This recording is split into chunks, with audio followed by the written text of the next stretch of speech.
How you doing? Good. How are you? Welcome to the show. Sports Hip Thank Hop you. with DJ Mad Max, Live 365, iHeartRadio, Mad Max Radio. We have the one and only Mark Pellegrino. We know him from Lost, Dexter, 13 Reasons Why, Supernatural, Lucifer. He's the greatest Lucifer of all time. A lot of people have said that, and I completely agree. Welcome to Thank the you. show, man. How's everything going? Good. Yeah, it's good. I'm tired. I had a blistering BJJ workout today, so I'm about ready to take a nap. But other than that, doing great. I'm happy to hear that. I did see that you're fighting all day. Yeah, for an hour straight. Yeah, my teacher Jean-Jacques Machado was like, "Today we train. So first two rounds, tw 10 minutes each round, and then 6-minute rounds after that for an hour." And so when he says stuff, you got to do it. And so we did it. I know that's one of your passions, learning about jujitsu. Were you able to, have you been able to really showcase that side in any of your films, TV work? No, you know what's crazy? I mean, I've done martial arts my whole life, and the one martial arts film that I did was a movie that I think eventually got called Sword of the Avenger. And when I actually got a chance to do the movie, I think I was a two-stripe red belt in Taekwondo, which is right below black belt, and I had injured my back and actually couldn't do any of the karate. So my one chance to showcase my cool karate stuff, I couldn't really do it because of the injury. But jujitsu is, I've been doing jujitsu only for about a year and a half, so I haven't had the any project yet that is stressed, that kind of physical activity yet. But I'm looking forward to it. I would certainly love to do it. Yeah. And I know you're working on your own passion projects. There were some things as far as politically that you're working on. You're a big horror movie guy. How are those projects coming along? Yeah, man, I'm working on a horror movie with this really cool dude who lives in Jersey. His name's Kevin Ali, and I think he's even like he's sort of he's bringing film to his town in New Jersey at the behest of the mayor. So we're working on a zombie flick together, and I also have a political satire that I'm on my third draft of right now. My friend Paul Gay, who co-wrote Liar Liar, has been very helpful with adjusting my drafts to make them actually have a plot and a story that people could follow. So I'm working on that, and then yeah, I've co-founded a political party about 7 years ago, and it was a sort of a think tank for a while until these two awesome and super brilliant people approached me online and said, "Do you really want to make this a thing?" I said, "Yeah, let's do that." We rewrote the entire platform, reformatted the website. It's now legitimate. We're filed with the IRS. We're vetting candidates. We were at LibertyCon this weekend in DC. We turned a lot of heads, and I think we're going to make some headway in this world. Yeah, I think you will. And it's so interesting just learning about your story because we're going to get into it. But just with everything that happened when you were just announcing who your beliefs and just the individual with being an individualist and capitalist, and people were confused. They thought that you were right. Why do you think they really confused with you being on the far right, where you're not affiliated with either side? Yeah, because they associate capitalism with republicanism, and the two Mm, are not the same. So, and they associate right wing with a tradition, and tradition in America is sort of a capitalistic tradition. Now, if the conservatives were actually trying to conserve classical liberalism, which is, let me move my little puppy, sorry, oh, which is what the moral source of capitalism is, then I would be considered a conservative, but they're not. They're about conserving a different kind of tradition, a Judeo-Christian tradition that I don't agree with, and they move away from science and individualism into a different kind of collectivism. And the left is entirely collectivistic, totally altruistic. So I can't buy any of their moral narratives. My moral narrative is that you have a right to exist for your own sake. You have a right to live for your values, which includes a whole universe of people and animals and things. It's not just you. It's the false notion that individualism means you're a person on an island. Nonsense. No, you just live for what you love, and nobody should take that from you. That's what classical liberalism is essentially about. mm. No, I like that. And how you feel as though because you're continuing to do these big roles, do you feel as though that the because when you look at it, it was one of the first victims of kind of canceling in a way. So do you feel as though things have died with the cancel culture and you're finally getting the just do with more roles coming in, or do you feel as though you're still getting some of the brunt of that? Yeah, it's hard to tell because you don't know why in Hollywood a great audition doesn't necessarily go your way. There could be a whole host of reasons that have nothing to do with their dislike for your political ideology. Uh, that said, there's a considerable number, they're not considerable, they're a small but very loud number of fans in the shows that I love that are extremely hard left, who love to misinterpret everything I say and who love to actually not just misinterpret what I say, but approach my employers and potential employers with their version of what they think I said in an attempt to, render me incapable of working. So that's still there. Um, I'm hoping that it dies down and that we begin to see that we can have political differences and disagree morally, but the real way to deal with that is through persuasion, not through the violence of trying to get somebody ruined or the violence of fraud, passing on fraud about somebody's life so that you can ruin them. No, the solution is you convince me that your way is better than mine, and I'll try to convince you that my way is better, and let's see, we'll both be better for the change. Whoever changes is better for the change. Yeah. No more people threatening to jump you in parking lots of conventions. Has that stopped? Yeah, that stopped. That stopped because I told him I'd meet them in the parking lot. Oh. So just tell me the time and I'll be there and I'll meet you. And then nobody really screwed with me. And there was one other time some guy said he would fight me, and I said, I'll pay your ticket. I'll pay you a ticket. I'll lace on the gloves. We'll get into a ring and let's do it. You just tell me the time. I'll pay you. I'll pay you to do it. He went away. Yeah. Oh, that's classic right there. Just showing them how it is. You can work those jujitsu moves on them. Well, with the boxing gloves, it would be a different thing. But yeah, another guy challenged me to a street fight, and I'm like, "What are you, 12?" I Yeah. mean, kids fight in the street. Men don't fight in the street. They go to jail, they go to the hospital, they go to the morgue when they fight in the street. That's the stupidest thing I've ever heard. And he said, "Nah, And I said, "I'm not going to fight with my fists anymore. I gave that up a long time ago. I'll grapple you though, and you better be good because Yeah. I'll drag you into the deep water. I may be almost 60, but 25-year-old guys have a hard time with me." Yeah. It's a great bragging point. We got to get into the film work because it's been a while. You've been in the business for over 30 years, and just me reading about you and doing the research, it's been a while. But it was only until the recent decade to where you took things seriously. So why did it take you that long to say, you know what, I'm going to take the craft seriously? I took the craft seriously from the beginning. I didn't take movies seriously. I Mm, didn't, one part of the reason for that is I started teaching, and you have to take your craft seriously if you're going to teach the craft. And actually teaching helps you, maintain those right values and think about the right values and take it more seriously.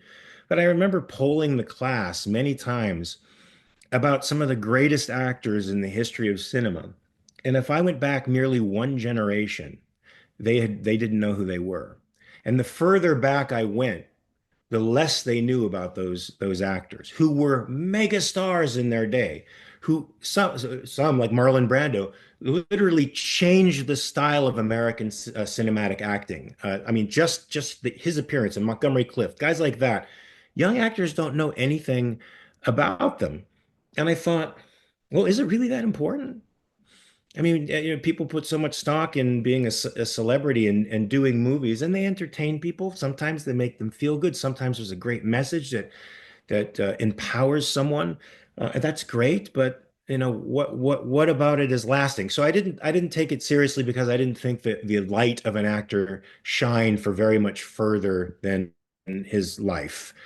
But as I began to I have a relationship with my now present wife, she introduced me to the power of film in a way that made me take the medium a lot more seriously. And then I started doing projects that I thought were really important, like 13 Reasons Why. I thought was a super important topic to talk about. It's something that mental illness, depression, suicidal thoughts, these are things that we are ashamed of and sweep under the rug. And that shame and avoidance makes those problems bigger. It doesn't make them smaller. And a week before I auditioned for that, I'd lost my best friend to suicide. Oh man. So, and I wish he had had this project to lean on. He had me to lean on, and I thought I'd done enough for him. Apparently, I didn't. But if he had seen this project, if he had seen what happened to Hannah in the project, he might have changed his mind. I really do think it might have turned him around. And if that project turned even one person around from going down that path, then I consider it a success and an honor to be a part of that project. Yeah, it definitely was an impactful project. And I actually just interviewed Amy Hargraves recently too. And shout out to her because she's an amazing actress. And it's crazy that I was going to be able to interview you and that you were a part of that project as well. And I did Yeah. ask her because you brought up Hannah. Did you think that they took it a little too far with the suicide scene? Do you think they should have left it in? What were your thoughts on that scene? Because they removed it from there. They did, and they removed the rape scenes. Sorry, Yeah. spoiler alert for everybody.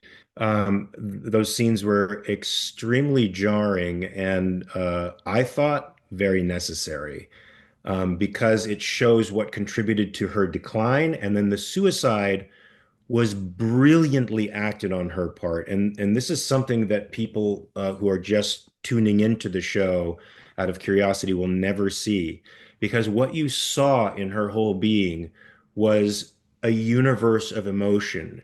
And the final thing before she died was regret. And it looked like a desire to take back what she was not able to take back.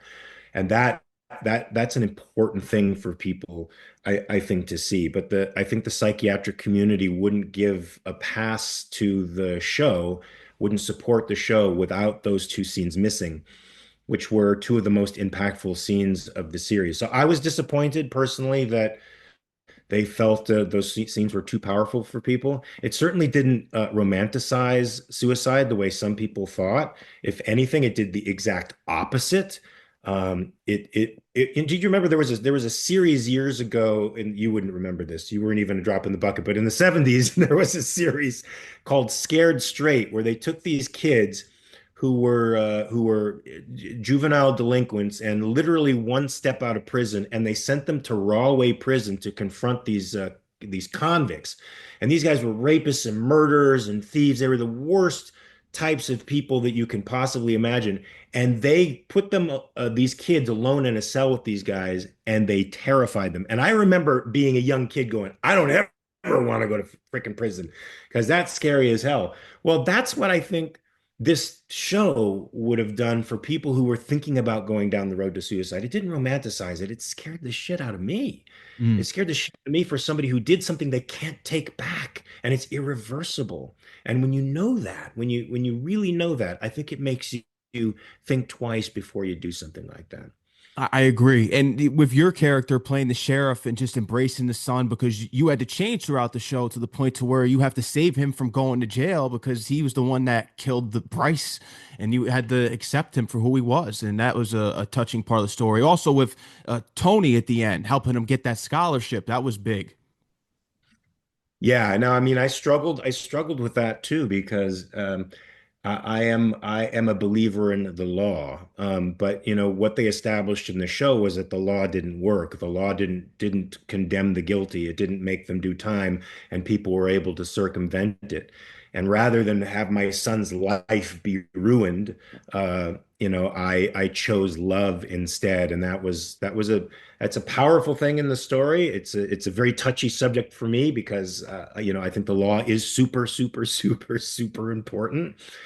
But I loved that arc of my character, that someone who I really got the sense in the beginning of the series couldn't quite identify with this kid. It was like, Alex was sort of didn't fit, and I was a man's man, and the older brother was more my type, and there was always a lot of awkwardness with trying to connect with him. But what happens to him, which is essentially my fault because I have the gun in the house and he uses it and I'm oblivious to his suffering, um, becomes this beautiful, beautiful turning point where I recognize him and I'm gonna cry just thinking about it because Miles was so wonderful in the part and watching him change and watching us grow together was such a beautiful dynamic. It was. And it's interesting because high school really is a make or break for someone. It really shapes your life and how you deal with it. And you see with a lot of the bullying that people they go through it every day there, and it really highlights that. Yeah, we need to listen to the people that are going through the struggles in high school, because at the same time we may not know what they're going through, but they're going through something, especially what we saw through that show. We could probably observe and compare it to our real lives. Yeah, and they're going through it on a different scale too, because now there's the internet. Yeah. So it could be that there was a break from the bullying because it was just isolated to the schoolyard, and when you went home, you were more or less safe from these people. But then they continue to dog you online, and they continue to drag your reputation through the mud. And for a 15, 16-year-old kid who can't see beyond that present moment and the influence that it's having on his friends and the people in school, that's a really devastating thing to have to experience. And I never had to deal with that as a kid. Bullies, and we dealt with them by, if I was a bully, I got punched out. If somebody else was a bully, they got punched out. And somehow it just sort of resolved itself, the playground, and it never went beyond that into a whole social kind of ostracism and this massive, almost, social phenomenon where you're being dragged in front of strangers and just shamed. It's awful. It is. Yeah. I The really don't think cyberbullying is kids, crazy. I really don't think kids should be on the internet, not until they become adults. That's just my thing. If my kids were, if I had it to do again, I would not let them get on the internet until they have a fully formed brain and fully formed set of values, and they're strong enough to be able to deal with what comes at them. I agree. And the parents, I mean, they may hate me for saying it, when they're putting the tablets in their 2-year-olds in the carriages at these stores and just out and about, that's not good. You're starting them out with an addiction that early. It's crazy. I think it does stuff to the brain. I mean, it Yeah. literally, I think it's the cause, and I'm no doctor, but I think it's a cause of the epidemic of ADHD that we see. I mean, kids they're developing their brains at different parts of their brains, and physical activity is a part of that. And mixing, conceptual knowledge and visual acuity with that tactile stuff, like we used to do when we go out and play football or, climb trees or sing songs or just, ride our bikes through the streets. All of that was building up our brain power and helping us. They're not being helped by distracting them with this video noise that just it disables their brain from being able to focus singularly on one thing for a long period of time. Yeah, it's too much, and like you said, I think the kids should really develop their senses and just thoughts before, and really mature before they get on the internet. And it's interesting because you mentioned before someone that really is a big believer in upholding the law, and also in accordance to when you do choose your roles, because it's more of you have to be, you can't lie in your role. So what are some roles that, because I've heard that you've turned down some roles in the past that they didn't really go in accordance of your beliefs. So what are some roles that you couldn't really take on because it was too much of a contradiction? So if it's real, Mhm. right? If it's real and I'm saying something that I would say in real life, I would bow out of that. For example, Sorkin is a great writer. Aaron Sorkin is a magnificent writer. He's one of the best American writers there is. Great playwright, great screenplay writer. He had an audition for a show that he does, and his politics are very much not in alignment with mine. As a character, I would be stating his political principles, which are real. They're real. And I'm saying this is moral. This is a value. Now, unless I'm the villain and there's a counter principle that's more in agreement with my principles that sort of wins the day, then I can't say those things because what I'm doing is espousing something I don't believe in. Now, that's not the same thing as playing, a dirtbag like Paul Bennett or Lucifer or Jacob from Lost. Those are imaginary characters, and I can play with an imaginary world there. It's not real. You can be a serial killer, and play that, and you're not espousing the values of a serial killer. You're simply playing a part for the sake of horror or sci-fi or entertainment, to make people forget about their lives, that whatever tragedies are in their lives for the next 2 hours. But if I'm espousing a philosophy, I want to be really behind that philosophy, unless I'm the bad guy and my philosophy is the one that wins. Yeah. Yeah. Also, and we have this in common. Catholic school. You went to Catholic school when you were younger. You were going to church school on Sundays, and just me reading about your journey with atheism and things like that. I always find it so funny because when we see the people that have gone to Catholic school, I think of George Carlin, Marilyn Manson. You see these guys that go to Catholic school and then they become the anti of what you're really taught in the school. Do you feel as though some of your beliefs have formed because of where you went with being under Catholicism and what you were taught and kind of forced on to really go against the grain? Yeah, I was actually quite stimulated by my Catholic high school time because I went to public school before that.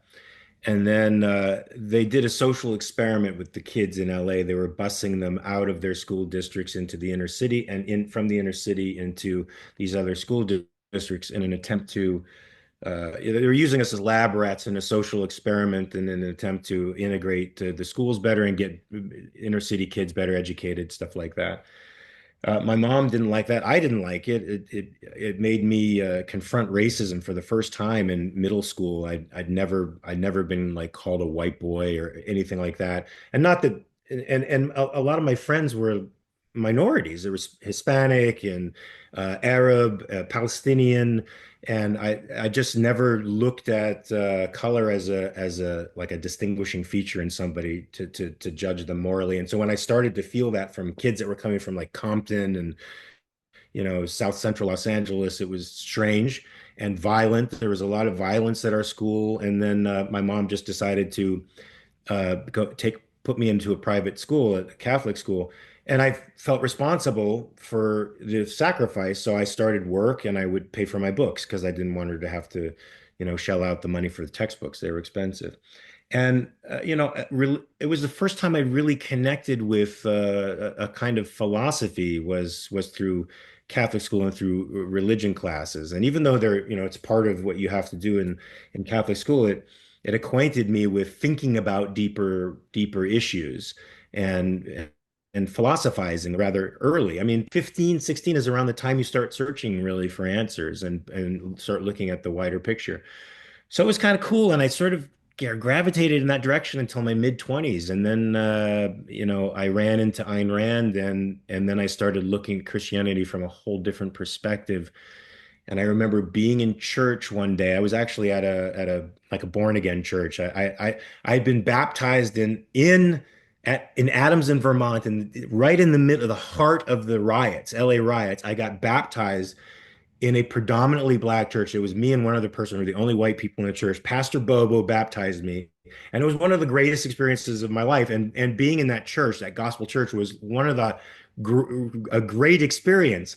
But as I bounced around from church to church, I would begin to listen to some of the words that they would sing, and I realized that these words they meant literally. Bathe me in the blood of Jesus was a song, and I thought, "Ah, that's so vile. Why would I want to, one, kill a man of virtue and bathe in his blood? I mean, it's cannibalistic and strange and brutal, and the whole ethic of sacrifice and the meaning of sacrifice, the giving up of something great for something lesser than.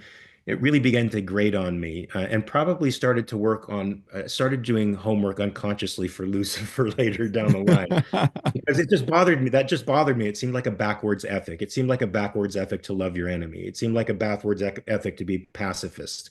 It seemed like a backwards ethic to wait on life to happen or God to show you something. It seemed proactive to take life and enjoy it and live it, and that was the purpose of our being. And as I began to gravitate towards that with objectivism, Christianity went in the background. But it took a long time, even though I dropped Christianity, to drop the concept of God. That took like a decade and a half of serious consideration and walking through a lot of fear and anxiety. Wow. No, and I commend you for that. That's brave, and you are who you are, and that's important throughout life. And you mentioned singing before. You were also singer of a heavy metal band, XL. What happened to this band? Well, we got together. So I had friends who I went to school with at Notre Dame. One guy was had perfect pitch and he could play any instrument by ear. He was a genius. He's now like a major doctor, like somewhere. And He played he got picked up the bass and just played it. I had another friend who was brilliant on the guitar, and he played the lead guitar, and then we had two other people. One guy's still a professional drummer, I think. And we started this band. Originally, we intended to do one festival. So we had like 3 months to prepare like a set of songs of our own songs and then a bunch of covers for this thing called the May Festival, which was at another Catholic school. So it was a thing that had a stage and there was like 3,000, 4,000 people there, and we were going to be the headlining band. And so we practiced like hell, and I wrote a bunch of songs and we did a bunch of covers, and we sort of rocked it. And we thought, hey, maybe we should do a little more of this. But college started to happen for many of us. So we played one party, I think, maybe two, and then people just started sort of drifting away. And I was chicken about singing, man. Singing always made me tense because in the 80s, I grew up with these freaking hair bands, and these guys who could hit like high F sharp above tenor C. They had these voices that I could never match, and I didn't have enough of a sense of myself and my own worth to have my own style. So it's like I would try to sing within their style. So it meant I was always at the peak of my range, and I was never sure if my voice was going to give out in the middle of a note. And so singing was highly unpleasant because I wasn't singing from myself, and I needed to learn to sing from myself. Now, if I were to do it, it would be a different story. It'd be much more low key. Yeah, such a long journey, and you get to college. You're working at a gas station. You drop Yeah. out. What were you going? Was there any aspects that you saw that you should have took some acting lessons in college at all? What was the career path that you were going towards then? Because I know it was the modeling thing that you saw the ad at the gas station that really drove you to this path that we're on right now, that led you to here. What was it in college that you were going towards originally? Originally, I was going to be a marine biologist. Okay. I was an environmentalist, someone who would be very comfortable with the Green New Deal at that time. I'm not so comfortable with it now. And then I got more interested in history and psychology in college.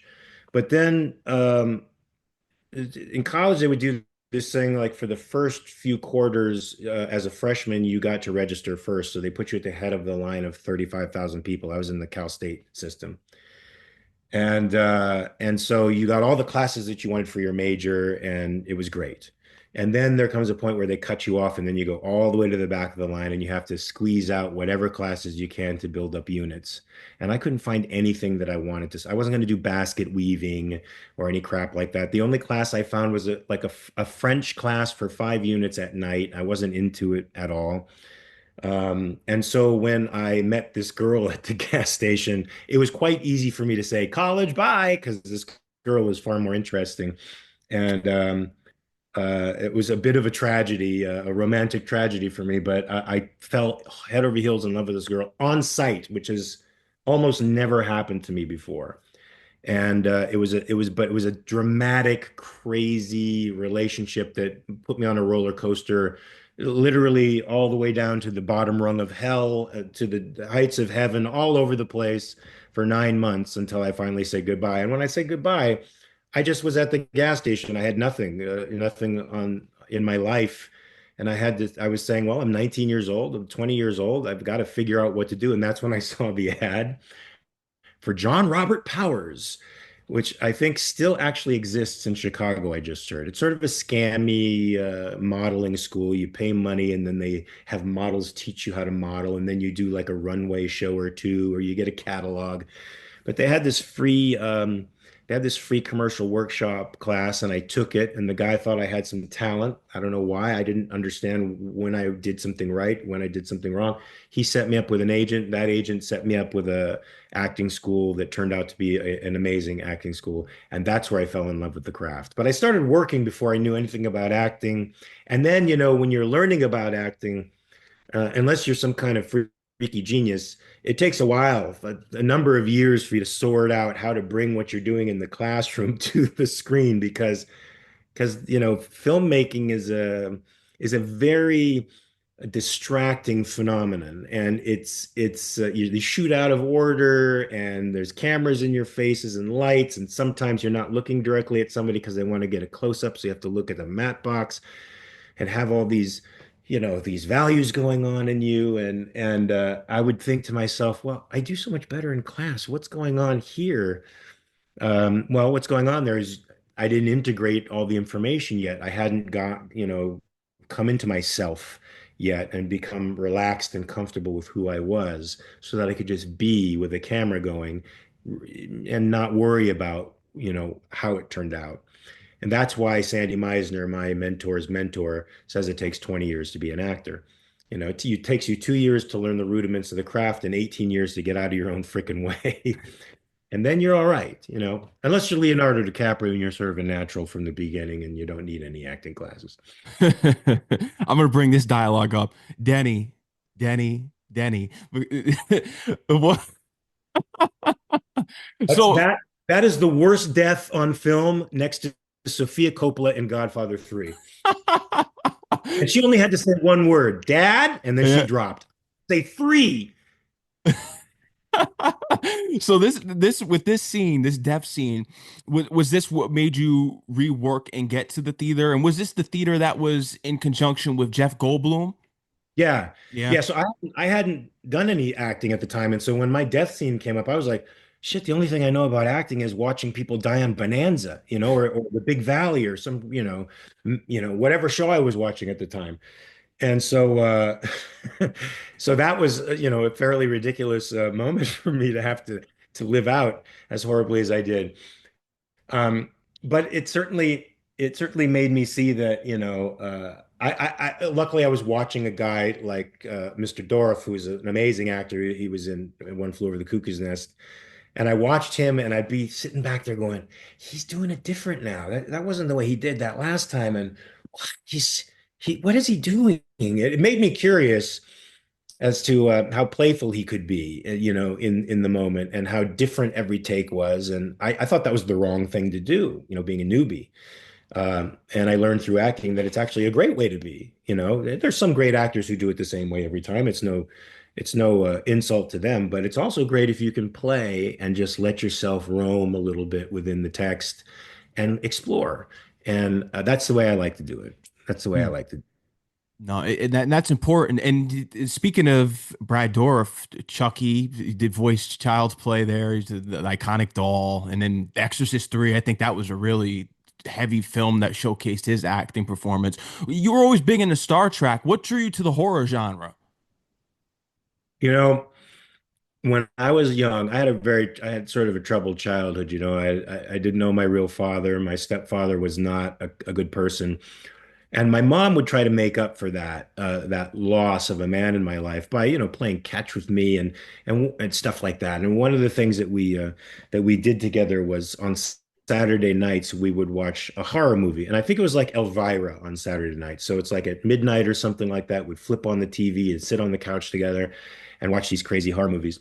And then of course that bleeds over into your adolescence when you're 17, 18 years old. The movies that you go see tend to be sort of horror movies. So that or like comedies like Ferris Bueller's Day Off or Porky's. I mean, those were the big comedies when I was growing up. So I feel like horror gives me a feeling of camaraderie, and it's crazy. It's almost crazy that if I've had a stressful day, the thing that will de-stress me is a horror movie. But I think because I associate it with mom, warmth, love, friendship, and a sort of a communal event. That's why I get these calm feelings in horror. So that's what started me on my horror journey, and then I just became a nut about it later on.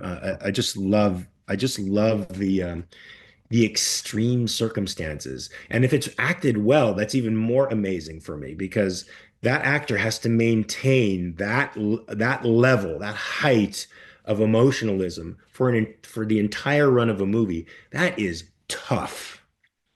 Yeah, it That is is. tough. Yeah. Yeah. It's people criticize the acting in horror films, and some of them are Z-rated, B-rated, cheesy, but there's a lot of them that are great. I think Psycho is one of the all-time great films. The The remake Substance has too. got some awards. Yeah. And Sans remake of it was great. I liked Vince Vaughn in that. I don't care what anybody says. Yeah. I liked him better than the original. I liked everybody better than the original. It was a shot for shot remake, but it worked for me. Yeah.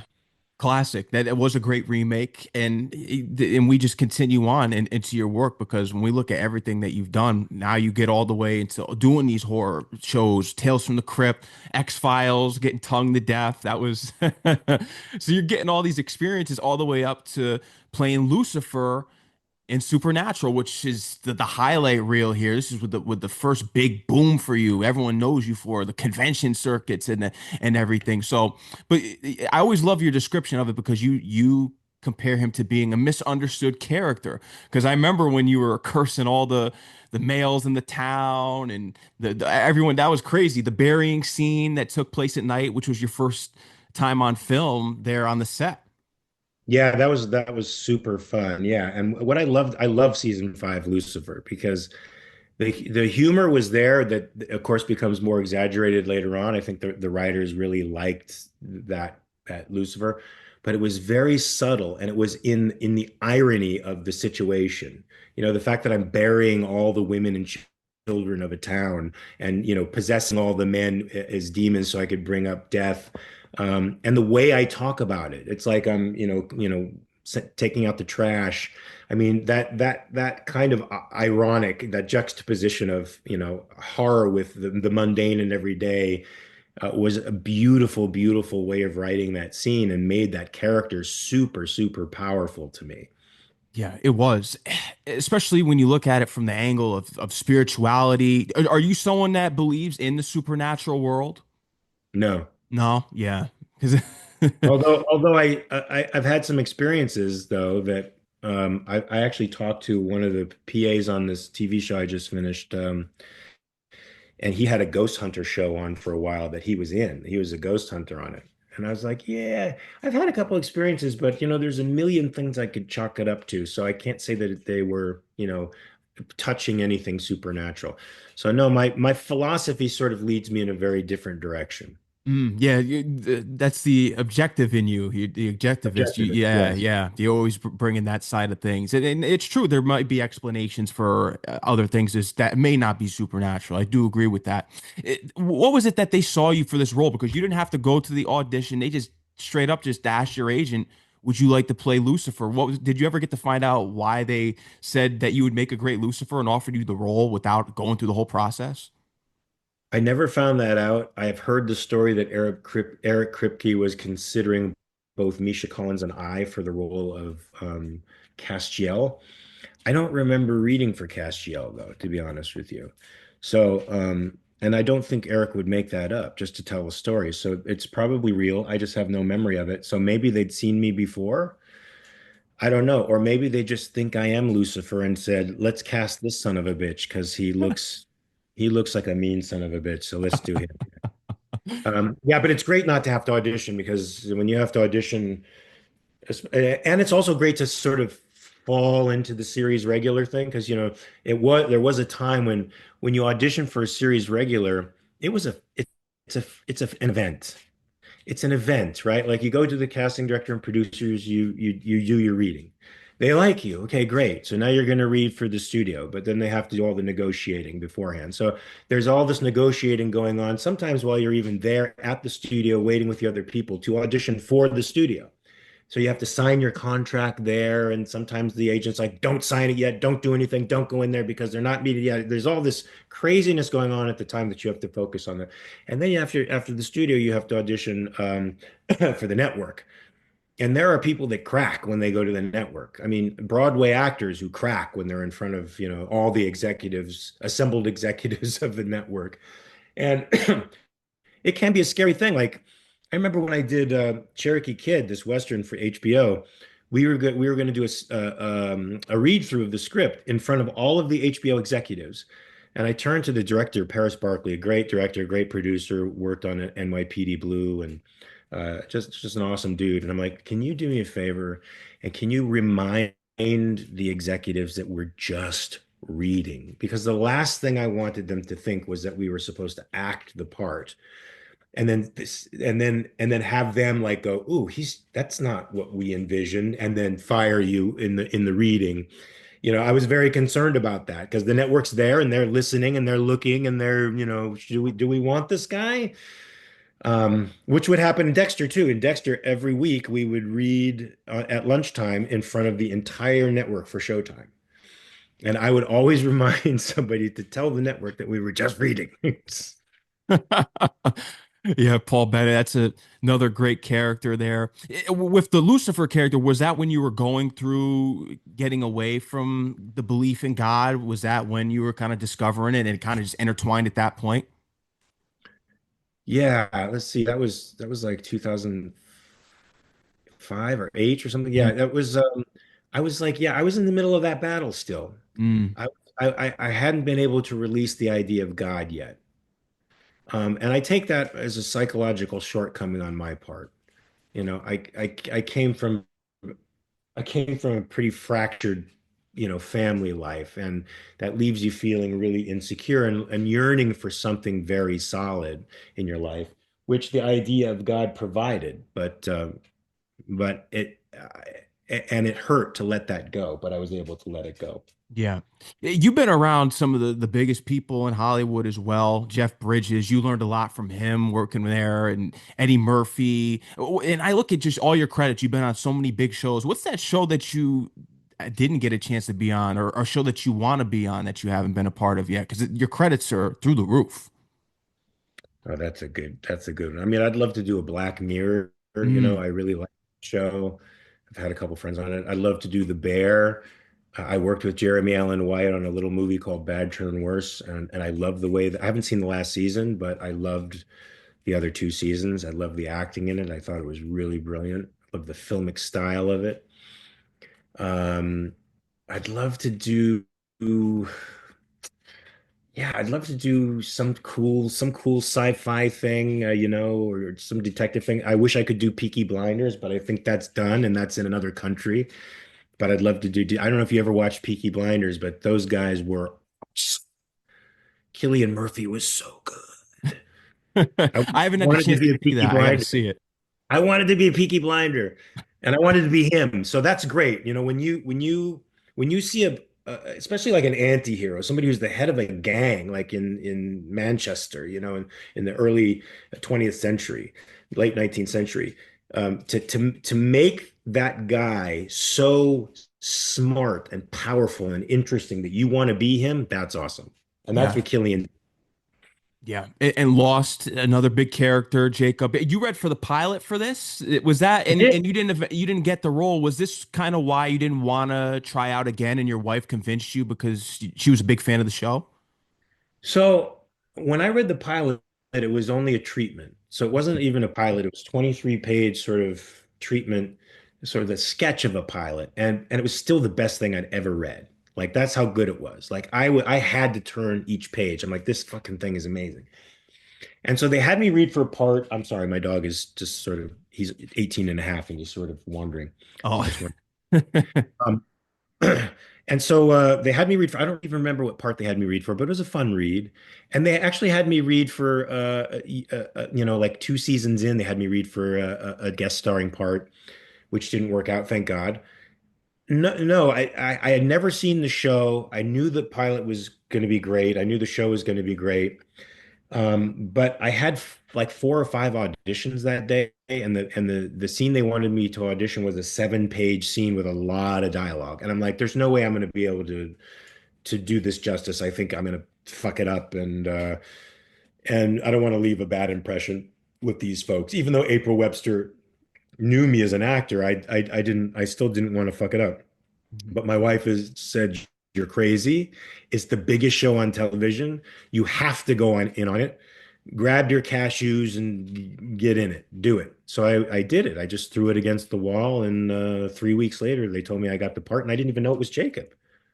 It was my wife who figured that out because she's sort of smart that way, So she's like, "I think you're going to be Jacob." I'm like, "I don't even know who that is. Thank God." Because if I did, I think I would feel all kinds of pressure when I landed. Like, oh crap, I'm the guy who's supposed to know everything about the island, and I don't know anything about the island. Such an impactful show because when you look at it, you had the secrets to the island. You were the key, and it just drawn inspiration from Castaway and even to real life, where people were kind of put in that position of survival with COVID. Because I know that you went through some PTSD, and me reading about you during that time is that it really brought everyone together in trying to survive, and that there are times that you also have to survival of the fittest. So it's kind of crazy. You do have to work in groups, but then there's times you have to be on your own. Yeah. Oh, yeah. And COVID was, God, what a disaster that was. I Yeah. mean, it drove almost all of us crazy, I think, and made me paranoid to be around human beings. And I'd never really felt that kind of fear before. And it stayed with me for a very long time. Somebody would cough or sneeze, I'd be offended. I'm like, like all of a sudden, and that never happened to me before. I mean, it became such a marker of your social credibility and your ethical standing if you were like on the vax crowd and the mask crowd. And I got vaccinated 5 times. I still got COVID twice. I was in the I'm a pro vaccination guy. I'm a pro considerate guy. Like if you're sick, it's okay it's a good thing probably to wear a mask. But I got hit from every direction because I'm also like, the civil libertarian that's like, you can't lock the entire fucking world down. Sorry. And it literally drove one of my friends crazy. He is now on the streets in the midst of a schizophrenic breakdown, and it all happened during COVID. He went Wow. nuts. Yeah. And now, because we look at another travesty, how are things? You're in California right now? How are things? Because I know things have been going crazy with the fires, with everything that happened in the Palisades. So how have you been affected by that in any sh way, shape, or form? Because Hollywood's Well, been I affected mean, by it. Hollywood has been affected by it. Eric Kripke's house burned down. I mean, he was Yeah. the creator of Metro, and so many people from Hollywood live in the Pacific Palisades that were they've lost everything. They've lost their homes, and some people don't have any compassion for them. Oh, they're rich. They're insurance is going to cover it. No, they've lost everything. They've lost their memories. They've lost all that intangible stuff that brings value to your life, and you should feel compassion to them. Just because they have more money doesn't mean they don't, deserve to be happy and deserve to have their memories. They do. So yeah, those people were impacted pretty crazily, and we had the Hughes fire came within about 3 freeway stops from our house. So it came into northern Santa Clarita, but we never had to evacuate or Wow. anything. So we were fine. There were no structures damaged in the fire that was closest to us. But the people in the Pasadena fire, Altadena, are completely destroyed some of their lives, and Pacific Palisades, and hopefully, our city and state will be able to, do something productive for once and help these people out. Yeah, and hopefully it starts quickly because I know it's going to take a while with the reconstruction process, but it's taking a toll because a lot of people want to go out to California and pursue acting, and especially with you, are you still teaching acting? Do you still have the school out there in Paris? Do you still have that? My wife has a school, the Playhouse Paris. She started it. It's her baby, and I go out there and I assist and teach in the fall and the spring usually if I'm not working, and the spring up until the summer. And it's very rewarding. It's my favorite thing in the world to do. I love getting up on stage with the kids and doing scenes with them and rehearsing the exercises with them and playing and she's made it a very a pretty prosperous venture. So there's a tremendous hunger in France for the Meisner technique, and there's a lot of frauds out there. But my wife isn't a fraud. She studied with me at Bob Carnegie's in Playhouse West, who was mentored by Bill Alderson and Sandy Meisner. And Sandy Meisner came and taught at our school, and she got a chance to observe the way he taught. So, as did I. And so she's the real deal, unlike so many of the people in Paris, and all of our students are working. So she's doing something right. Yeah, no, that's amazing to hear. And with how everything is today, because it's all viral videos and things going crazy, people faking their following on social media, and then they get the biggest agent in the world to represent them. How difficult is it working with kids who just want the glory right away instead of putting in the hard work and really being an expert in their craft? Because that's the main thing. You have to be an expert of your craft. Forget all the accolades will come if you work on yourself. Yeah, yeah, I agree 100%. That's one thing that young people don't like hearing when they ask me, how do you become successful in the business? And I say, work hard. You have to work hard. You have to practice. You have to treat this like a craft and practice it every single day.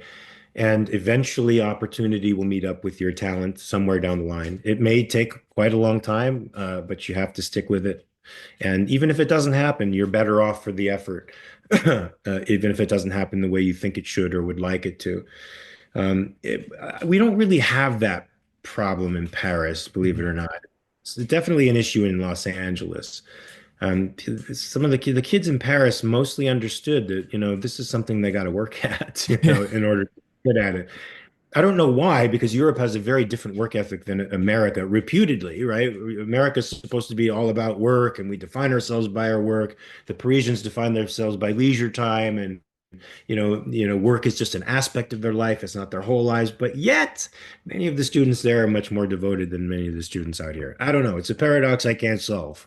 Yeah, a lot of people did trying to get clout right away. You got to put in the work, and then the achievements and accolades will come for sure. How was it working with Eddie Murphy on the set of Beverly Hills Cop? Axel F, that was a amazing sequel for film. Felt like a reunion on the set. How was it working with him, the great legend? I mean, I grew up with him, I mean, Beverly Hills Cop was like one of my favorite movies as a kid. And I mean, it's hard to believe he's not much older than me, but I mean, he became famous at like 19 years of age. I mean, he's been a star since he was, a teenager in his early 20s. So I was surprised at how serious he was. Not a gregarious bone in his body. He comes on the set to do his thing and then gets off the set. And there wasn't a lot of socializing, but I mean, when you've been a superstar for 40 years, people want shit from you all the time. And so I can understand how guarded he would be about, talking to people on the set. That just wasn't his vibe. And sometimes even I got to be friends with his stand-in because the stand-in does a lot of acting for him. Yeah. Put a bunch of dots on his face, and he'll do a lot of scenes when the camera's back here. He's the one doing a lot of scenes with us, and he was good, and I enjoyed working with him. And I mean, the reason I took the job in the first place, not just because it was part of a dynasty for me, like a film that still holds water, from the '80s, it still actually carries over today. And it's not only for that nostalgic reason, but I wanted to work in LA. So Yeah. it was a little part, but I'm like, I'm working in LA. I don't have to bring my dogs like all across the country or into Canada. I can just stay here with them. That's awesome. They're going to pay me well for doing, very little. So, okay, I'll do it. Yeah. I think I lost a job as a result of it, though, which bothers me, but a really good job Oh, oh boy. because they were playing hardball and I was up for a part. With Juan Carlos Exposito, and I love working with him. And it's I think it's called The Parish.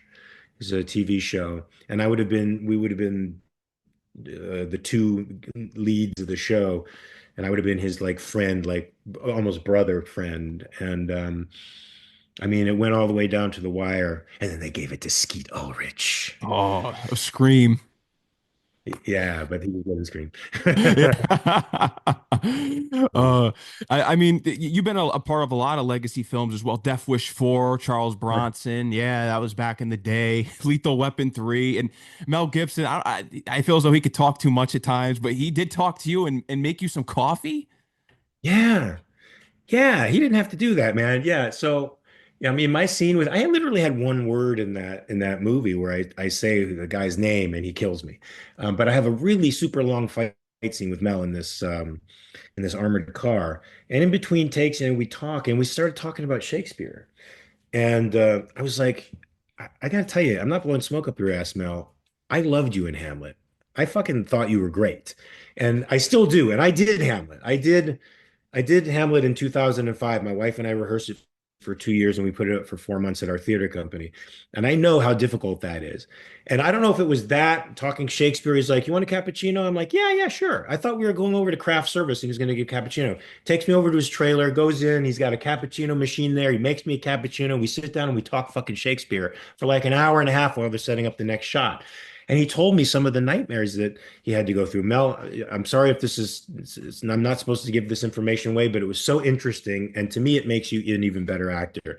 He had to do the to be or not to be speech. You know, to be or not to be, that is the question, whether there's no will in the mind to suffer. Right. That speech he did in 3 sections in 3 different locations. And with a depth of focus that was so shallow, he couldn't really move one way or the other without going out of focus. Mm. And to be able to do that out of sequence with those constraints and a director like Franco Zeffirelli up your ass, just made me think you're brilliant. I mean, I don't know how you overcame that. I don't think I would have been able to overcome those obstacles. And he's good in the movie. The only Yeah. problem with the movie is there's no Horatio. There's got to be Horatio to Hamlet. Yeah. How close are we to potentially playing Quasimodo? That's a dream of yours because you see Universal going already all out and getting all these movies back. The Wolfman, I think there's a new Wolfman out. The Phantom of the Opera, I Yeah. heard, is on the horizon. So maybe a Hunchback Notre Dame would be something that you might be able to play here. Hey, the real Quasimodo is very politically incorrect. So I don't know. I don't know if they would be willing to go that far. Now, I don't remember Charles Laughton's version. I saw Charles Laughton's version a long time ago. I think I saw Anthony Hopkins do a version of it. I don't remember ever seeing a version of Quasimodo that quite struck me as the novel struck me, Mm. because he's a fearsome, fearsome character. He's savage, he's untamed, he's powerful, and all of Paris fears the fuck out of him. And when he's at the Festival of Fools and they crown him as the King of Fools. He's standing proud with his chest out and his arms at his side, looking at everybody that's massed in the square with contempt because he's proud. And then some guy jumps up on the stage and laughs in his face, and he grabs him by his shirt and his pants, lifts him up over his head, and tosses him into the crowd. The crowd parts and he just smashes onto the cobblestones out cold. And everybody just turns around and they're in fear of him. They're no longer laughing at him. They're afraid of Quasimodo. And that's who Quasimodo is. And that it's like King Kong being tamed by the girl, right? He gets tamed by Esmeralda and falls in love with her, and then he's torn in his loyalty to her and love for her and this evil monk, Frodo. So it's like there it's such a great story with a great love triangle, and the ending is I've never seen the ending done, the real actual ending. Because the way Quasimodo dies, sorry, spoiler alert, is fucking brilliantly romantic. It gives me the chills. I would love to play a romantic character like that. Yeah, misunderstood too, and that's something that relates to the Phantom of the Opera too, which was funny how Lon Chaney in the original ones played both of those roles. Yeah, Yeah. for sure. In fact, I have a copy of the Phantom of the Opera downstairs. I'm actually going to start reading it because I've only seen the play. I never even watched Lon Chaney's version. I haven't even seen the classic version of it. Crazy of me. I should. He's a man of a thousand faces. And my acting teacher once called me the Lon Chaney of Playhouse. Oh, it's such a legend right there. Yeah. Unbelievable. But yeah, I mean, you've had your share fair run here, especially with Dexter. Is there potential maybe cameo for the new show, Original Sin, about maybe bringing you back? Or because I know Sarah Michelle Gellar's on there now. It's getting a new spark here with Hmm. the new Dexter. Yeah, I mean, I don't know that they would do that given that I was a particular character. Sometimes shows, do that, but I can't see Dexter doing that. I mean, Yeah. it was unusual when NYPD Blue brought me back for 3 separate characters. That's a very unusual thing. So um, I can't see them doing it, but it would be cool. It Yeah, it would be would be. cool. Yeah. How was Ghost Whisperer? That's a show that people don't bring up as much, but I think it's an underrated show. Love Hewitt. I love her. I think Jennifer is such an amazing girl. She's so, God, it's been a while since I did that show, but she was so awesome. Just like a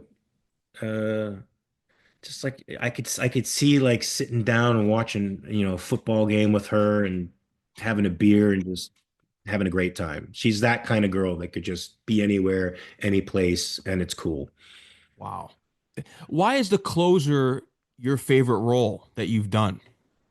Because I got to play a character that I'd never really done before, and I don't think a lot of people had seen me doing, right? A flamboyantly, unapologetically gay man who is the toughest, smartest guy in any room and the most well dressed, I have to say. I had $6,000 suits, and I mean, I had my wardrobe was more than most people make in a year, every week. New, different glasses, different suits, different brooches, Cartier rings. I mean, I was styling, and I wanted to see that character go on to major crimes because I thought he was freaking awesome. I loved him. And he's the only character in the entire series that actually, really puts Kira Sedgwick's character through the paces, right?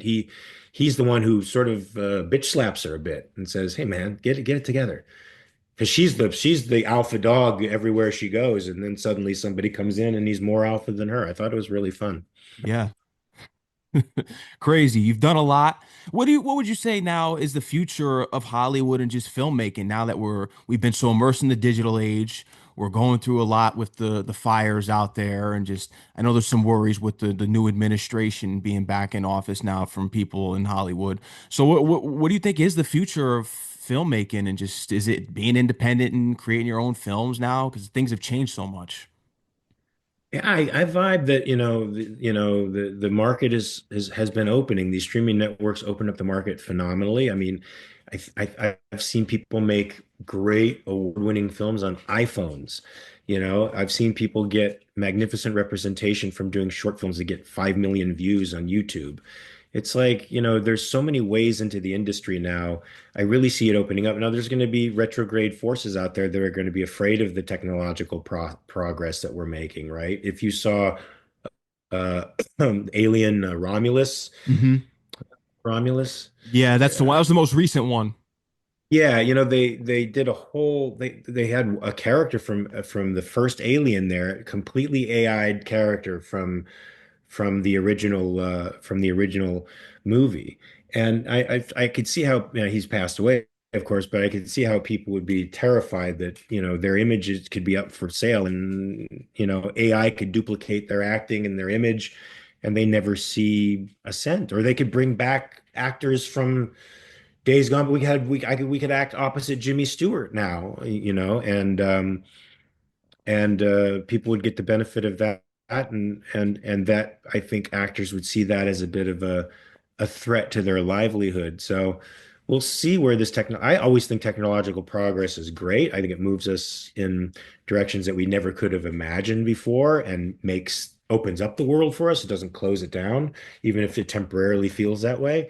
So I'm looking forward to what technology can make happen with movies. Maybe we'll have completely immersive experiences in movies, and that would be super awesome. That would be. It really, it's interesting to see what's really going to come out of it because I know we're kind of in a slump a little bit because with everything going on. But I think once we come out of it, I think there should be something great. And I must say this about your fans: they're passionate and dedicated to your work, and just learning about the story was touching of how they found out about your real father in an Yeah. hour, which is crazy. Yeah, yeah. So my mom told me when I was 23, that my name father wasn't my father, and I retained all that information for some reason. I don't always do that, but never did anything about it until COVID. And then I just arbitrarily went to my fans. I was feeling sentimental or something, and I said, "Can somebody who wants to help me find my biological father?" And a few people said they would. One of them, Teresa, my pocket Buddha, she's probably going to be listening to this or watching this. I'll be seeing her in a couple weeks in Vancouver. She said she'd do it. She found my dad in about an hour. Yeah, and it was at first I didn't think it was him. It was an obituary from 2008, and it said he was survived by a daughter and ex-wife. And I was like, nah, my mom told me he had like four kids, so I don't think that's the right one. An hour later, she comes back. Oh yeah, he has four kids. They live from his first wife. They live on the East Coast, and so that the story was just too right. Everything about it fit. She got the one of my sister's emails because she's a realtor in Northern California. So I emailed her my IMDb page and a picture of me, and I said, "Look, I'm not weird. I'm not crazy. I think I may be your brother." I'm just giving you this information just so you know I'm a legit person. I'm not like some weird, creepy dude. So she got back in touch with me and I said, hey, I think I told her my story and the timeline's all sunk up, you know. And then I said, I think what we got to do is we got to do the DNA test. That's what we got to do. And we took the DNA test and it was a match. And then I had the conversation with my other brother. I have one brother who lives in New York and two brothers who live in Montreal and another sister in Montreal. And I had the conversation with them. I told them the whole story. All the timelines, of course, matched up, but no, it's a moot point because of the DNA. And when I was at LibertyCon this weekend, I actually met my older brother for the first time. Wow. Um, yeah, he's a cool dude, man. No, congratulations on that. Just a touching story, and just happy to hear that you found out the a real side of you. You know that your genetics, your bloodline. That's important. You know I didn't that's think it was, and now I yeah, know it is. It's like yeah. I'm an individualist. I'm like, what the? I was crying. I'm like, why am I crying? Finding out that I have this family. I'm an individualist. So why am I tribal all of a sudden? But it's true. It made me feel like I wasn't alone anymore. No, It made me feel like I actually belonged to other people. There were other people out there that were connected to me in a very deep biological sense, and that felt really nice. yeah. I'd never had feelings before. Yeah, that's amazing. Amazing story, and it really is an inspiration out there. And for other people to truly find their parents, especially if they were adopted, I think that's really important that people could look up to and have hope that they can reconnect with the people that are in their bloodline, which is important. I did want to get into upcoming work here, and especially because you mentioned that the passion projects before, but do you have anything on the way as far as with the major networks and things like that that you can mention?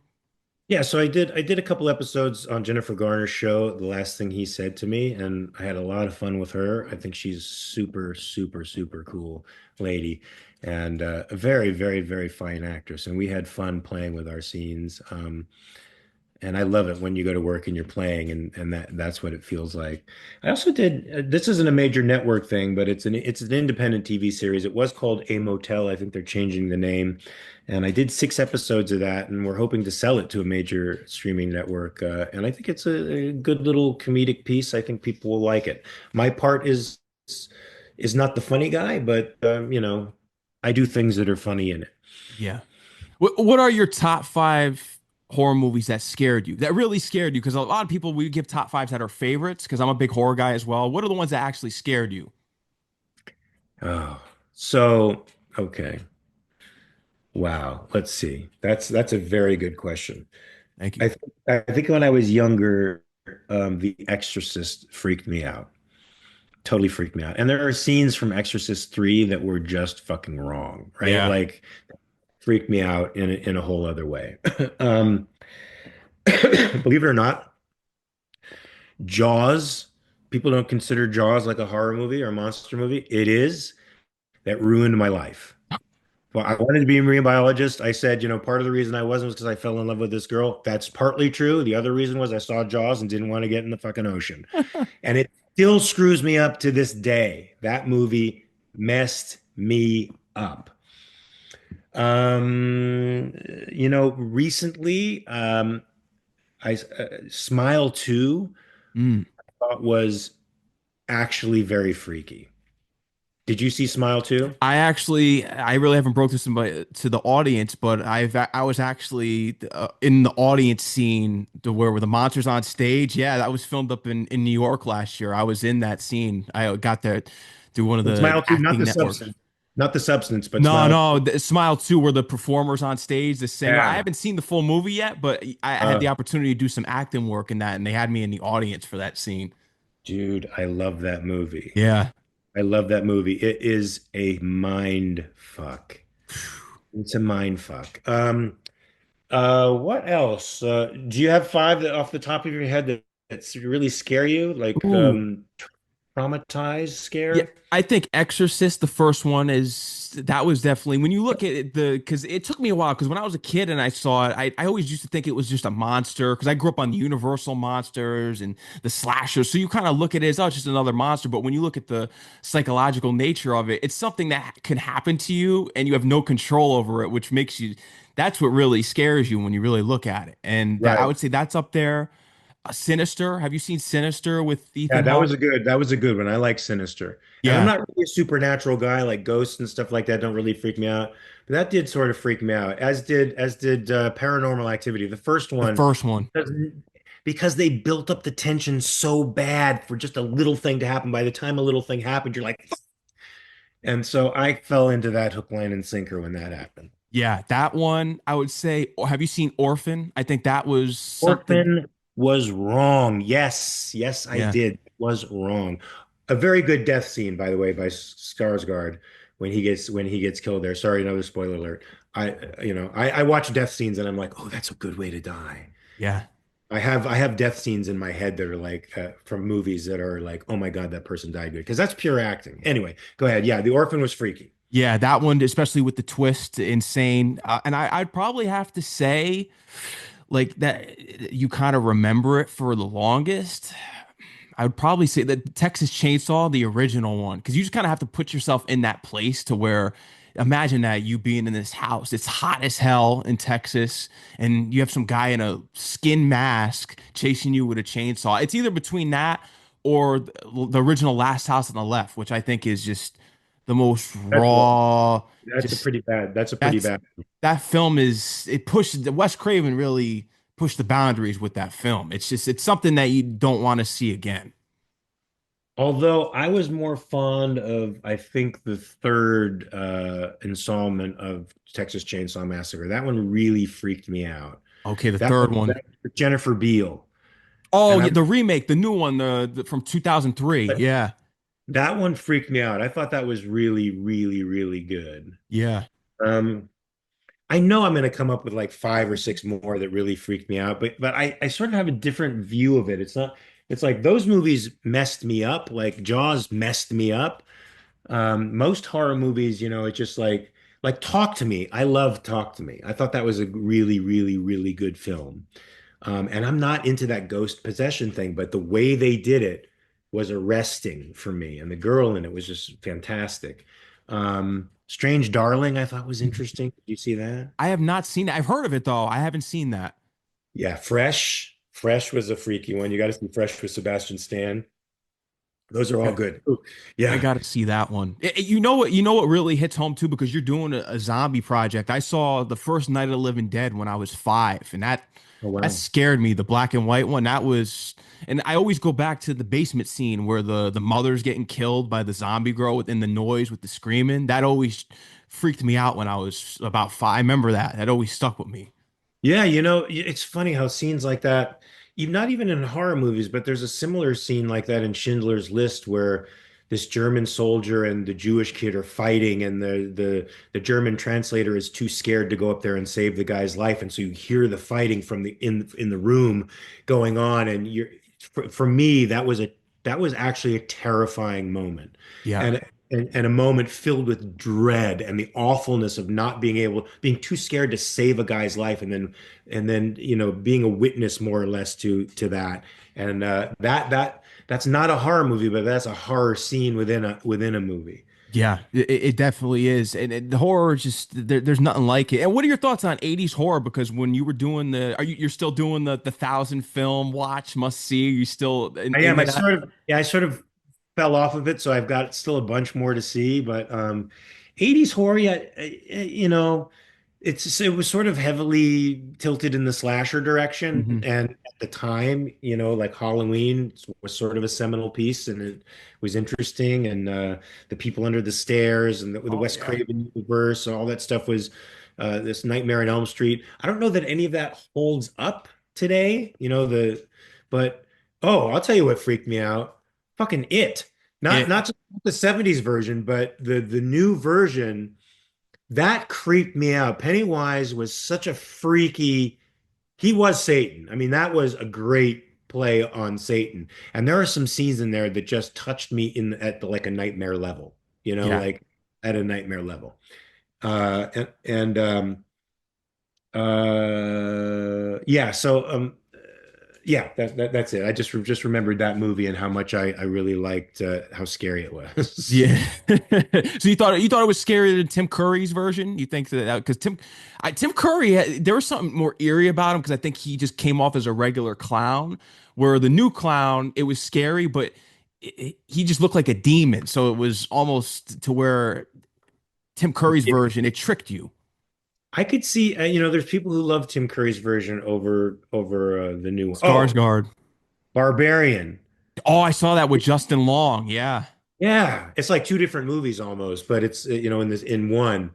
But Justin Long does a great job in that. I mean, he's done some good horror. I've enjoyed some of his horror. I love Drag Me to Hell. I thought he was great in that. I Yeah. thought, and I thought Barbarian was really good.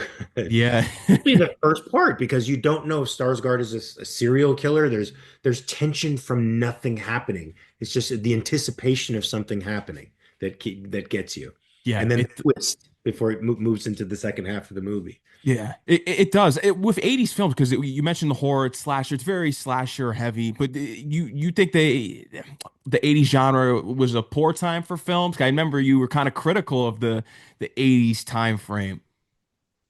I mean, there's some great films from the 80s that hold up. Scarface, I think, great film. Scarface holds up. I mean, there's some John Hughes movies that holds up, Ferris Bueller's Day Off, movies like that that were just they're iconic and you can watch them, Beverly Hills Cop. Yeah, They're iconic and you can watch them over and over and over again and they still hold up. Probably Trading Places might hold up. Um, yeah, and the horror though, I think we've evolved beyond it. Like if you were to watch The Exorcist in a crowded theater of young people today, they would laugh. In Mm. fact, I've done it before, and they've. In fact, I played my stepdaughter, The Exorcist, and her friend, and they were probably 15, 16 at the time, and they were cracking up. I'm like, what the fuck are you laughing at? Stop laughing. They, and I Oh, played, one of my favorite, I think it was an 80s, yeah, it was an 80s horror movie called Silver Bullet. Was one of my favorite little Corey horror. Haim. Yeah, Corey Haim, Yeah, who I worked with on a movie. And I was like, I showed it to them on the same day, and they laughed throughout that. I'm like, what the? This movie terrified me when I was young. Stop it. yeah. I think the scariest scene in that is when you really it's always what's scary about horror films is when you don't see the aftermath. I think the scariest detail with me that sticks with me throughout the movie is when his friend gets killed and you don't see what happened, you just hear the description of the father. That's something that always stuck with me in that film. Silver Bullet. Have they Yeah. remade? They've remade that, haven't they? No. I don't think so. I if they did, I haven't seen it. Okay. Great film though, Stephen King. Yeah. Yeah. Misery was great. Oh yeah, Bob James Reiner. Caan. Yeah. Oh my God. So good. I mean, that's one of those Stephen King adaptations that is the book is worse, believe it or not. Like she does worse things to him in the book, Yeah, but it's so close to the book and the characters are so well defined that it's a great adaptation. it is. The It Mist really. too is a very interesting adaptation. Did you know I had dinner with Frank Darabont when he said the Mist, you should actually, if you see The Mist, watch it in black and white because there's a version of it in black and white, and it seems like it was supposed to be an old sci-fi horror flick that you'd see in black and white. And if you've seen it in color, it's pretty good, but if you see it in black and white, I guarantee you're gonna have a cool experience. Wow. Yeah, I gotta try that out because that's another big film from Stephen King. But I don't Yeah, horror. What's your thoughts on the current horror? Are you a fan of what we get today? I mean, you mentioned Smile too, but are you a fan of the current horror I films? am. I Yeah. am. Yeah, man. Especially foreign horror. Like I watch a lot of I watch Korean horror stuff, some Japanese stuff, and there's a lot of good stuff coming out of Sweden and Spain. Uh, good Spanish horror. Like I don't know if you ever saw Wreck. Oh, the Apocalypse movie. No, no, It's it's it. It's filmed with it's from a camera though. I think I've seen on some countdown from some on AMC or something years ago. Yeah, yeah. They did an American version of it called Quarantine with Jennifer Carpenter. Okay. Speaking of Dexter, it wasn't quite as good as the original Spanish version because in the Spanish version, it's done documentary style because it's supposed to be a news crew going in to investigate this story in an apartment. There's an outbreak of rabies, and then they get trapped in the apartment. They get surrounded by the police that quarantine off the building from everyone else, and they're trapped with this disease running rampant through this apartment complex, and it's terrifying.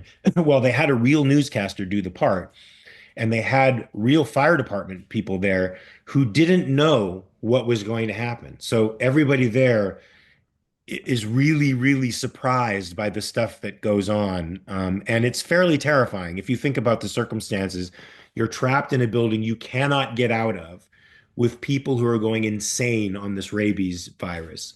Super, super scary. Wow, I gotta check that out. You know what I confused it with? 28 Days Later, because it always has the camera. Yeah. Yeah, yeah, that's Danny Boyle. I love Danny Boyle. I tried to crash a Danny Boyle audition for a sci-fi movie he did called Sunshine. And he he revolutionized the whole zombie genre. I mean, before him, there were the slow-moving zombies, and then the infected became a whole other version of the zombie motif. So I think, maybe I'm wrong, he's responsible for that. Although I think I was the first zombie to ever like walk fast and go after people quickly. I did a movie called Nightlife. Okay. Um, and it was sort of a funny premise with Scott Grimes and Sean Astin's dad, John Astin, who is Scott Grimes plays this kid who lives with his uncle, who's a funeral home director and a mortician, and he's bullied at school by these guys. I'm one of the bullies, and like this football player nut, and that my friend and our two girlfriends, we bully the shit out of him. And then one day we get killed in a car accident, and he has to, work on our bodies. And there's some kind of leak in the refrigeration system, some kind of chemical that gets into the refrigeration system and it revives us, and we become these flesh-eating zombies that come after him. So, um, I actually didn't move like a zombie because I was like, I haven't been dead long. So it's like, after rigor mortis, you can move just like anybody else. So I look at myself as the first fast zombie in history. Oh wow, that's legendary. First fast zombie right after the Romero films because they were always slow moving and yeah, Yeah, yeah. yeah. So your history there, first fast moving zombie. In my own mind. Yeah. Well, I'll tell you what, it was learning about a villain from you. I think it was in Venice. This artist that you had to block out of your own protection. What's that again? It was this artist when you were visiting somewhere in Venice. You had to block him on social media for, I think I was reading about this story online that it was this artist that you had to block on social media or that you had a disagreement on one of his views or something. Oh, I don't remember, but I remember in Venice, my wife and I, we went to a museum that was a 3-minute walk from our hotel, but it just so happened to take place at a time when it was like the worst rainstorms and the biggest tides in the history of Venice. So when we got out of the museum, 72% of Venice was under 5 feet of water. So we couldn't get back home. It took us 3.5 hours to get back home. Wow. Um, or to our hotel. But I remember a museum that I went to where some prick had his stuff on he had his stuff on exhibit, but they were anti-pictures. They were anti-paintings. So if there was any composition to it at all that was remotely beautiful or or symmetrical, he would spray something, a spray paint through it or do something terrible to it. Most of the paintings were just outright bad. And it was so awful. It's like I don't go to an art museum to come out of there deflated and hating humanity. I go to an art museum to see something beautiful and amazing that lifts up my heart. I can see a Monet and be invigorated by it. I can see Michelangelo's David and feel pride and strength and courage. And that's what I want coming out of a play. I want some pretentious asshole making the anti-painting. I don't come to see anti-paintings. I want to see a real painting. So I got mad. I don't remember that I had an actual confrontation with the guy, but knowing me, it's possible. Yeah, that was it. It was the museum exhibit that I was reading. Yeah. Yeah, unbelievable. But yeah, you have a lot of people that are destroying art, and it's unfortunate. You always got to go see the real thing. That's what you're there for. You want to see the real piece. You want to see something that, you can put together in your mind. It makes sense. It's not emotional vomitus from the artist. It's not some it has to have some semblance of unity and symmetry and something that draws you to it and maybe says something to you. And so many, if you go to the Museum of Modern Art today, if an ape and a human being can do it with equal skill, it's not art. I'm sorry, it's just not art. Yeah. No, it's You not. saw you saw the recent thing, right, where somebody taped a banana onto something and they sold it for $6 million. I did read something about that online. Yeah. You give me a break. Yeah. Now you go into an art museum, there's people that mistake literal trash can as an art exhibit. That's how Yeah. bad things have gotten. Yeah. We've gone far. When you mistake an actual trash for an art exhibit, you have fallen out of the realm of art. You have. And you know where it comes from? And I think I've read online or heard you say this prior. And this is something that my parents have taught me and even myself is that because they didn't like my generation growing up because it was the everyone gets a trophy generation. So everyone has a piece of art or something. That's where we really fell off in society when everyone got a participation trophy. Yeah, when we started being afraid of competition, we started being afraid of hurt feelings, we started being afraid of being second and third and fourth, and that might hurt our self-esteem. We didn't realize that actually it's very good for your self-esteem. Hmm. Competition actually challenges you. You need resistance in order to get stronger. I mean, our atmosphere is pressing down upon us, and it makes our bones and muscles stronger. You exercise every day and put yourself through discomfort in order to be stronger and a better person. The same goes philosophically. The same goes for losing. Losing makes you a better. I mean, I don't admire Muhammad Ali for the fact that he won the championship 3 or 4 times. I admire him for getting knocked down on the canvas, getting back up, and persisting. That's what I admire him for. It's his grit, right? It's his ability to walk through challenges, and lose and come back. I mean, if a champion is undefeated and then loses, I want to see if he comes back. If he makes a comeback, that's a real champion to me. I agree. But now in this age, we have YouTubers that light mattresses on fire and do all this crazy stuff online. They get to fight Mike Tyson and win. Unbelievable. I know I didn't see the whole fight, but it didn't look like Mike was really punching.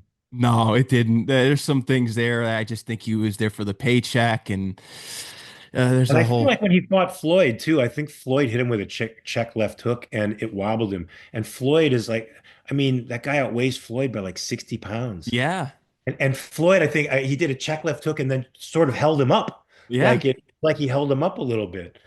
So he's genuinely, I mean, he could beat lots of guys. That guy's not a bad boxer, but I yeah. mean, it's he could beat me, I'm sure. But it's like it's against Tyson. I was very disappointed in the way that went. Yeah, I was too. It's just unrealistic, and that's the times that we're living in now, unfortunately. But gotta hope for the better. Hopefully things to get better, but uh, I highly doubt it. But Yeah. Mark, I want to thank you for coming on the show here tonight. I had a great time speaking with you. Is there anything else you would love to let your fans know? Anything else that we didn't touch on? Hey, just follow me on Twitter, Mark R. Pellegrino.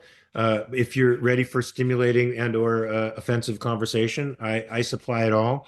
Also look at AmericanCapitalistParty.org, read our platform, read our policies, and I guarantee you'll probably like it better than what's out there today. And we are going to start putting up candidates, so be sure to be present and vote for the guy that and or girl that is going to protect your individual right to your own life and happiness. And if you want to see dog pictures, go to Mark Ross Pelly. That's my Instagram, and I put Frankie up there all the time. And my cat Cody, my other dog Johnny passed away in October, so she won't be Oh, up there too much. But Frankie's 18 and a half and still my buddy. As oh, you can see, I'm always sort of watching over him when he's wandering yeah. around because he's my guy. Oh, But yeah, those are my social. I also have a Patreon, but I don't remember the address of that. But you can find it on my Twitter. I think I have it advertised there. yeah. And my condolences to losing your dog too. That's upsetting, and they're a really important part of our lives, and always to comfort the animals, and they give us a lot of happiness for sure. But Mark, thank you for coming on. Had a great time. I enjoyed speaking with you about your history, and I look forward to everything that you have on the way. Thank you to Mike for setting this up too. Great relationship there, especially getting this set up. It meant a lot. Yeah, he's an awesome dude, and you're awesome, man. I dig you. I had a great time with you.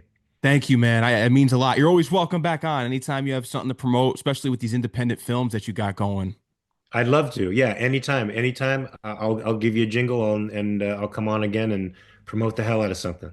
Absolutely. I'm looking forward to the zombie film and the political film. Everything these two films that got on the way. I think it's going to be impactful. We need some new independent horror films out here too.